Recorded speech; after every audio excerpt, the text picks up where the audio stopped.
Assalomu alaykum. Raqohat turi darsligimizni davom ettiramiz. Bugun 4-dars. Bugungi darsimizda sin, sod va ya harflarini yozishni o'rganamiz. Hop, eslatib o'taman, sin, sod, ya harflari osti qismi nun harfi qo'shilgani sababli nunli harflar deb nomlanadi. Hop, sin harfidan boshlaymiz. Sin harfining ikki xil ko'rinishi bor. Birinchi ko'rinishdan boshlaymiz. Birinchi ko'rinishi tishli ko'rinishi deyiladi. Hop, xuddi shu ko'rinishda bo'ladi. Hozir yana ham aniqroq yozib beraman. Hop, yozganimizda qanaqa bo'ladi? Hop. Pastga og'gan holatda bo'ladi. Nun qismi ham xuddi shu holatda, joylashuv tizimi ham xuddi shu holatda bo'ladi. Ya'ni pastga og'gan holatda bo'ladi. Biroz devoniy xat turiga o'xshab ketadi, chunki o'z devoniy xat turidan riqo xat turi olingan. Hop, bir qo'llanmani tashlaganimda o'qigan bo'lsangiz, riqo bilan ruqo xat turi bor. O'sha to'g'risida gaplashgan edik. Ko'pchilik hayron bo'ldi. Ustoz ruqo deb bunaqa ta'rif yozgansiz. U devoniy xat turidan olingan deyapsiz, lekin o'zingiz riqo deb nomlayapsiz desa, yo'q. O'zbekistonda, ya'ni bizning sharoit davlatimizda unaqa xattotlikcha unaqa ommabop bo'lmagani uchun har bitta xat turini o'zini xat turiga moslatib etish rivojlanmagan. Ya'ni bitta xat turiga mansub riqo deyiladi. Misol uchun riqo bilan ruqo baribir ikkalasi bir-biriga ma'nodosh bo'lsa ham ikkalasiga bir xilda riqo xat turi bo'lib ketib qolgan. Ya'ni bizda shunaqa sulus xat turini ham xuddi shunaqa ko'rinishlar bor. Har xil sulus, misol uchun sulusi qanaqa bor? Rayhoniy xat turi degani bor. Misol uchun sulus bilan rayhoniy xat turi bir-biriga juda ham mos, deyarli bir xil. Qaysidir jihatlarda farq qilishi mumkin. Misol uchun cho'zincha, uzuncha yozilishi mumkin, lekin ikkalasi ham sulus deyaveriladi. Ya'ni rayhoniy deb o'tirgan, sulus yozilgan ekan deb qo'yishadi.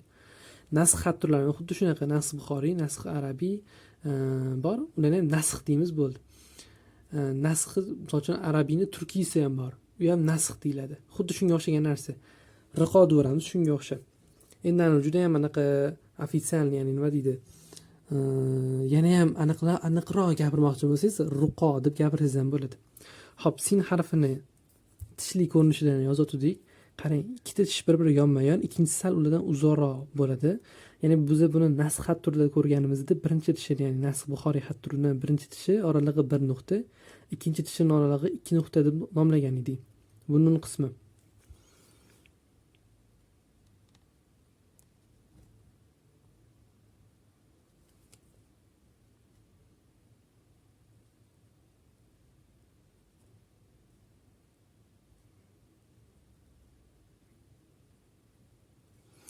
Bu bizda sin harfi tishli ko'rinishi.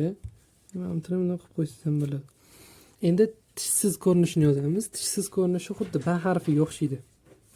Ya'ni chiziqchasi bo'ladi uni ham boshida. Xuddi ba harfiga o'xshagan yotiqcha. Bu yog'i nun harfi.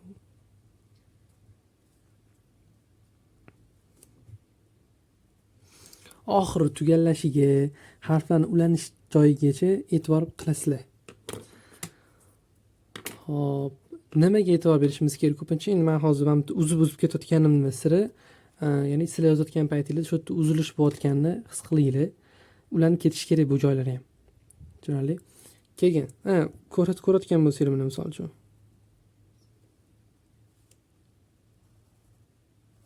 Yonga tushgan.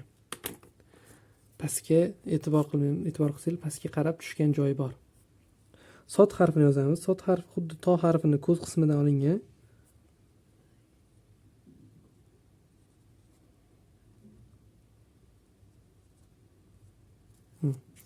Xuddi shu ko'rinishda bo'ladi sod harfi. Ko'z qismi juda ham katta emas, juda ham kichkina emas, ma'lum miqdorda bo'ladi. Nun qismi o'sha-o'shaligicha qoldi.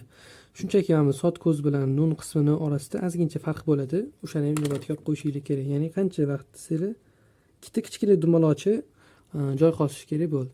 Bu ham xuddi shunaqa, mana sin bilan qanday yotiqligi qanday bo'lsa, sod harfi ham xuddi shunday bo'ladi. Endi ya harfiga kelamiz. Ya harfi hamma xat turi deyarli bir xil. Bunaqa shakl jihatidan ham bunaqa katta ham emas, kichkina ham emas, bir xil razmerda bo'ladi. Ya harfining boshini, ya'ni bosh qismi va osti qismi ulangan bo'ladi bir-biriga. Va nun qismi. Shundan iborat. e'tibor qilishimiz kerak bo'lgan joyi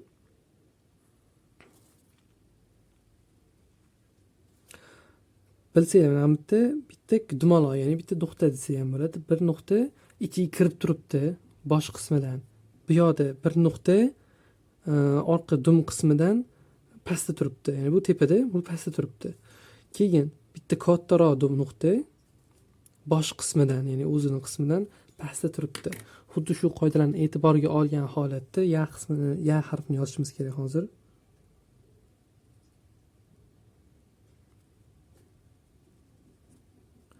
Xuddi shu ko'rinishda bizda ya harfi hosil bo'lishi kerak. Ya harfi, ya'ni bu riqohat turida. Xo'p, rasmlarni tashib qo'yaman inshaalloh. Savollaringiz bo'lsa bemalol kommentariyada yozinglar. Bugungi darslarimiz shu sin, sod va ya harflari. Mashqlarni yaxshilab qilib, ko'p qilib gruppaga tashab qo'yasizlar. Inshaalloh tekshirib beraman. Assalomu alaykum.